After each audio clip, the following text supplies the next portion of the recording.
ধানের শীষকে খুঁজে পাওয়া যাচ্ছে মাঝখানে কোন একটি জায়গায়। আমার নিজেরই খুঁজে পেতে বেশ কষ্ট পেতে হয়েছে। ইংরেজিতে এটাকে ফিশি বলে। ইদানিং যে ভাষা খুব পপুলার হয়েছে সেই ভাষায় বলতে হবে ডাল মে কুছ কালা হ্যায়। পোস্টাল ব্যালটের নিরাপত্তা ও তদারকিতে নির্বাচন কমিশনের গাফিলতি দেখছেন কি? শুরু থেকেই গাফিলতি আছে। পোস্টাল ব্যালটের পাইলট করা উচিত ছিল। পোস্টাল ব্যালটে ভোট নিয়ে সেই ভোট কতদিনের মধ্যে কিভাবে বাংলাদেশে পৌঁছায়, কিভাবে তারা গুনবেন, প্রার্থীরা মার্কা দেখে ভোট দিবেন নাকি ব্যক্তিকে ভোট দিবেন, এই বিষয়গুলি আসলে খুব পরিষ্কারভাবে বলা উচিত ছিল এবং রাজনৈতিক দলগুলো এগুলো জানা দরকার ছিল।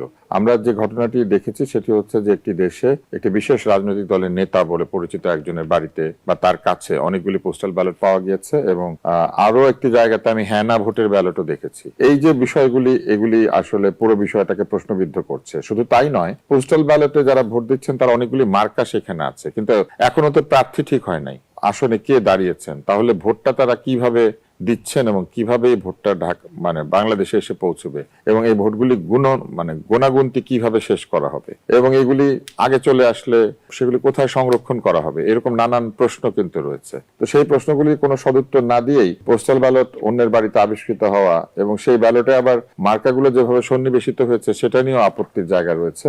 হাত পাখা, দাড়িপাল্লা এবং শাপলা কলিকে পাওয়া যাচ্ছে উপরের সারিতে, ধানের শীষকে খুঁজে পাওয়া যাচ্ছে মাঝখানে কোন একটি জায়গায়। আমার নিজেরই খুঁজে পেতে বেশ কষ্ট পেতে হয়েছে। তাহলে সাধারণ ভোটারদেরও আমার ধারণা যে একই রকম কষ্ট হবে, মার্কা খুঁজতে হবে। তো এই জিনিসটা আসলে আমার কাছে মনে হয়েছে যে স্বচ্ছভাবে হচ্ছে না। আর পোস্টাল ব্যালটের কাহিনী কিন্তু সারা পৃথিবীতেই কোথাও প্রশ্নহীন না। এখন ধরেন কেউ যদি আমার কাছে পোস্টাল ব্যালট থাকে তারটা, এবং আমি যদি তাকে গিয়ে বলি ভাই এখানে ভোটটা দাও, সম্পর্কের খাতিরে হোক যেমনি হোক উনি কিন্তু দিয়ে দিবেন। তো এইরকম একটা অবস্থা যদি হওয়ার সম্ভাবনা থেকে থাকে তাহলে আমি মনে করি যে পুরো বিষয়টা খুবই ফিশি। ইংরেজিতে এটাকে ফিশি বলে, বাংলায় বলে রহস্যজনক।